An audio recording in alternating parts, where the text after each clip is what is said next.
Students, so today in this video I will explain what is photoelectric effect and what is Einstein's photoelectric equation, and we shall also see how this equation comes. So let's start. Photoelectric effect. Before moving to exactly this topic, let me explain you what is electronic emission and how it can happen. And electronic emission, we are talking about electronic emission from a metal surface.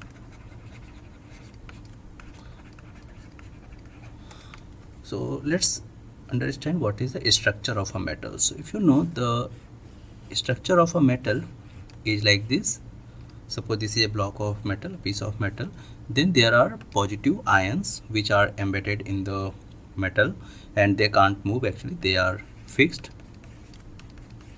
These are positive ions, or they are also sometimes called kernels. Okay, so these are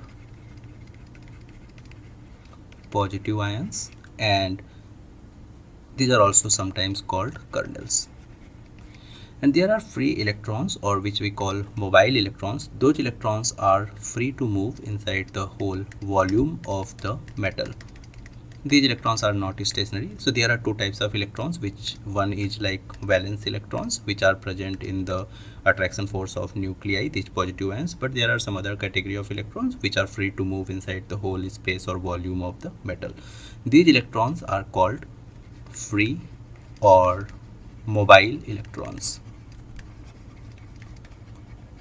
So they basically keep on moving inside the whole volume, and electricity or heat get conducted very easily in the metals because of the presence of these free or mobile electrons only. So these electrons are loosely held by these nucleus by electrostatic attraction forces. So that's why they don't stay around only one nucleus, but they can freely move inside the volume of the metal. And these electrons can come out of the metal also if they receive some type of energy from its surrounding. So this form of energy which this electron can receive, that can be in multiple forms. When electrons receive energy in the form of heat and electronic emission takes place. So electronic emission because of heat, if it takes place, then this kind of emission is called thermionic emission. And these electrons can take energy from a strong electric or magnetic field also. And they can come out of the metal surface. So if electrons come out of the metal surface because of the application of a strong electric or magnetic field, this type of emission is called field emission. And last category, these electrons can take energy from the light incident on it. You can incident light on this metal surface, and from that light these electrons can take energy and they can come out of the metal surface.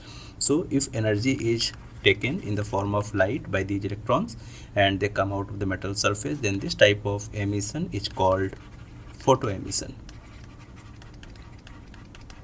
So here we are going to understand this third category, when electronic emission is going to take place from a metal surface because of the light incident on it. So this type of emission is called photoemission, or you also call it photoelectric effect. So this photoelectric effect word itself is made up of two parts. You can notice it, photo and electric. So this photo word, that is referring to the light which causes these electrons to get out of the metal surface, and electric word here refers to electrons, or you can also keep these electrons moving in a circuit that will cause electricity. So electric here refers to electrons or electricity caused by the motion of these emitted electrons. So let's start and come to the main topic, photoelectric effect.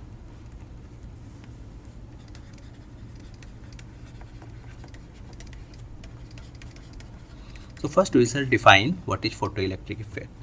So photoelectric effect is the phenomenon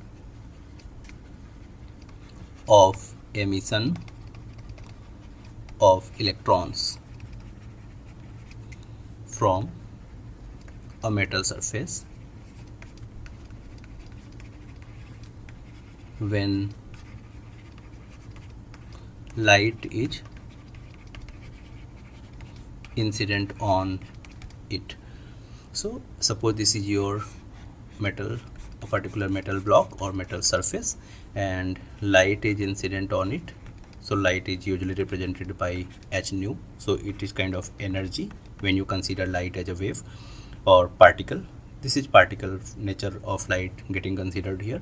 So light is coming here and electrons receive this energy and they come out of this metal surface. So these emitted electrons, they are called photoelectrons. Okay, so it's important. I will define one more term here which is very important, that is called work function. So work function is a characteristic of metal. Characteristic of metal means every metal will have its characteristic work function. And what is work function? Work function can be defined as the minimum amount of energy required by an electron to come out of the metal surface. So now you can understand that for a better choice of metal, you would need a metal which will have low work function, that means a small work function, so that by using very small energy the electrons could come out of the metal surface. So we prefer for a good photoelectric material that will be having a less amount of work function, or it will be having low work function. Work function is usually represented by a Greek letter phi, and it is usually represented in the unit electron volt. So I think you know, otherwise I will tell you also. Electron volt is a unit of energy, and 1 electron volt is defined as the 1.6 into 10 raised to the power minus 19 joule amount of energy. So 1.6 into 10 raised to the power minus 19 joules of energy is also defined as 1 electron volt, or definition wise you can say that 1 electron volt is the energy acquired by an electron when it is accelerated through a potential difference of 1 volt. And you are considering here electrons particle nature actually. So sorry, light's particle nature. So if you know, light has a dual character. Light has a dual character means sometimes it behaves as wave and sometimes it also behaves like a particle. What are the experiments which prove that light is a wave? So there are many experiments like reflection or refraction or interference or diffraction, and there is one more experiment, polarization.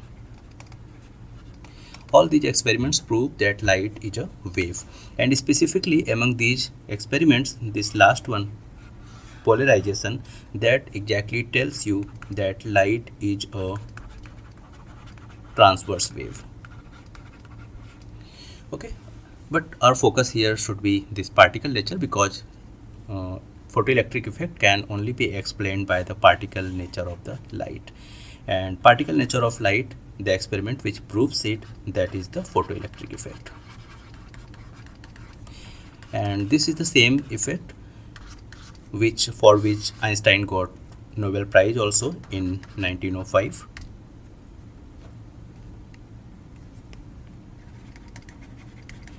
Albert Einstein's Nobel Prize, because of he demonstrated this experiment.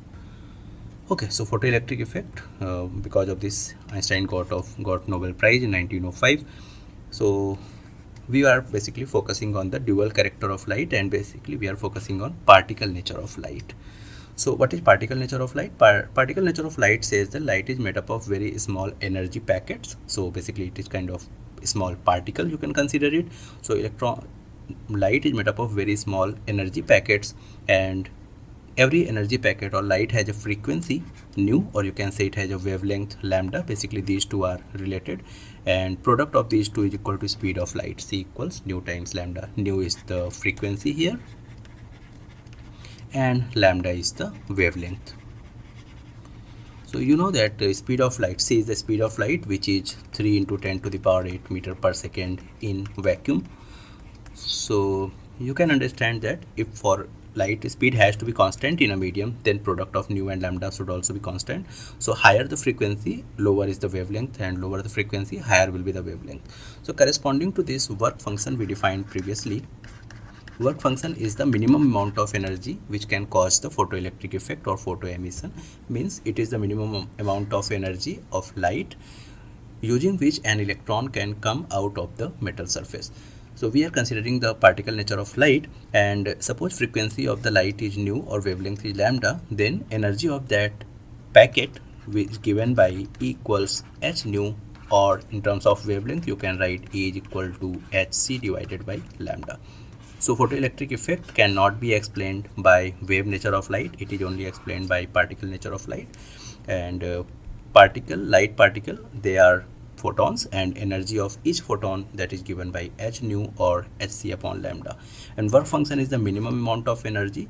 So suppose E is the minimum amount of energy, so it will be equal to phi, and corresponding wavelength, or if you say frequency of the a photon which can cause photoelectric emission, that is sometimes called threshold frequency or threshold wavelength. So suppose we say threshold frequency is nu naught, so phi will be h nu naught, or you can also say in terms of wavelength phi is equal to hc divided by lambda naught.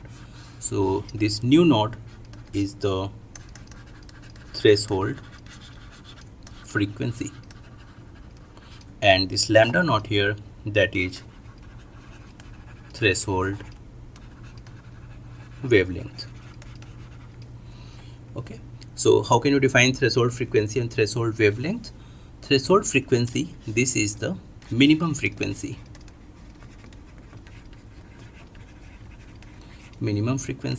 of light which can cause photo emission. And what is threshold wavelength? This is the maximum wavelength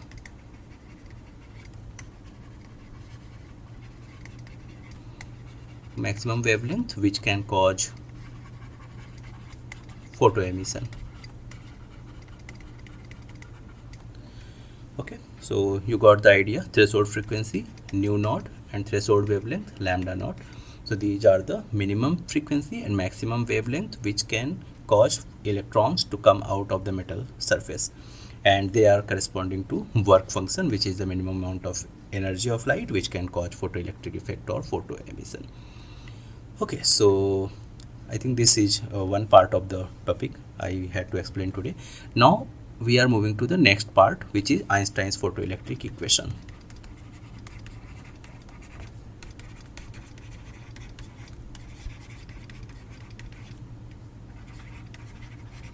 So this photoelectric effect or photo emission of electrons, that cannot be explained considering the wave nature of light, because suppose the light is incident on a metal surface like this, and electrons are getting emitted from this metal surface.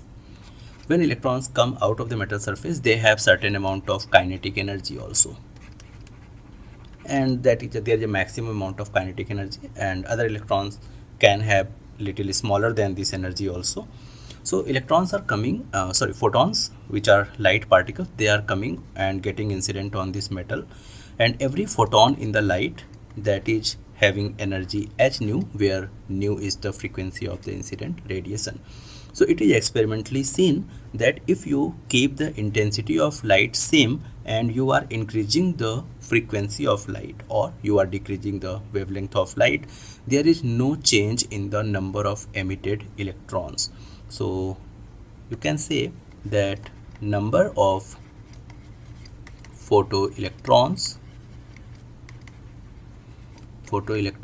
emitted is independent of frequency of incident light. Okay, so number of photoelectrons, so suppose you are getting 100 electrons emitted by a certain intensity of light and certain frequency of light. And even if you increase the frequency of the light or if you decrease the wavelength of the light, the number of photoelectrons emitted, they don't change. So number of photoelectrons emitted here, they are independent of the frequency of incident light. This cannot be explained by wave nature of the light, because considering wave nature, if you increase the frequency of the light or you decrease the wavelength of the light, the energy, total energy or total intensity should also increase. So number of photoelectrons also should also increase, but this doesn't happen. And this number of electrons or number of photoelectrons, I should say, number of photoelectrons emitted is directly proportional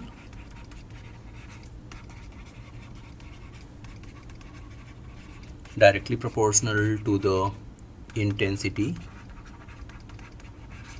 of light incident. So if you increase the intensity of the incident light, then number of emitted photoelectrons increase. But if you increase the frequency of the incident light, they don't increase or they don't change. So this characteristic of photoelectric effect cannot be explained by the wave nature of light, because considering wave nature, if you increase the frequency, that will also increase the intensity of the light, and number of photoelectrons emitted should get increased, but that doesn't happen. So wave nature of light cannot explain this phenomena, and we need to bring the particle nature of light to explain this. So Einstein explained this photoelectric effect on the basis of particle nature of light, or considering the photon or quantized nature of the light. So let's start and derive the Einstein's photoelectric equation. So suppose there is a photon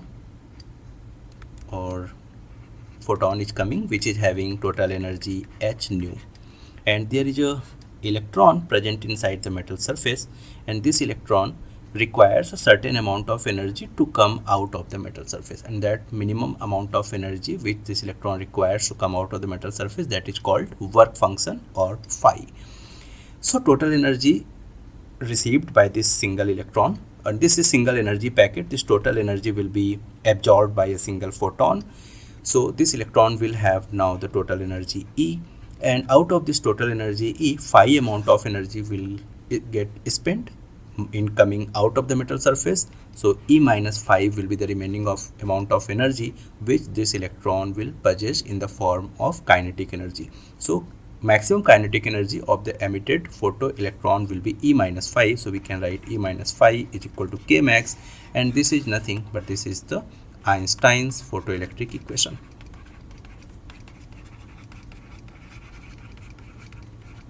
Einstein's photoelectric equation. We can write this equation in some other forms also. Let's write, suppose we consider the mass of electron m and its speed after emission is v, then maximum kinetic energy will be half mv max square. So we are considering the emitted electron having maximum amount of speed. This will be E, total energy of incident photon, that was h nu, minus phi, which is the work function, and it can be written in the form of threshold frequency. You can write phi as h nu naught, right? So from here you can write half mv max square is equal to h times nu minus nu naught. This is another form of Einstein's photoelectric equation, and you could have also written this energy in terms of wavelength also. So you can also write it as half mv max square is equal to total energy of the incident photon hc upon lambda minus work function phi, that can be written as hc upon lambda naught. So from here you can write half mv max square is equal to hc times 1 upon lambda minus 1 upon lambda naught. Here lambda naught is the threshold wavelength and nu naught is the threshold frequency of the metal we are using in the photoelectric emission experiment. So I hope you understood this photoelectric effect and Einstein's photoelectric equation.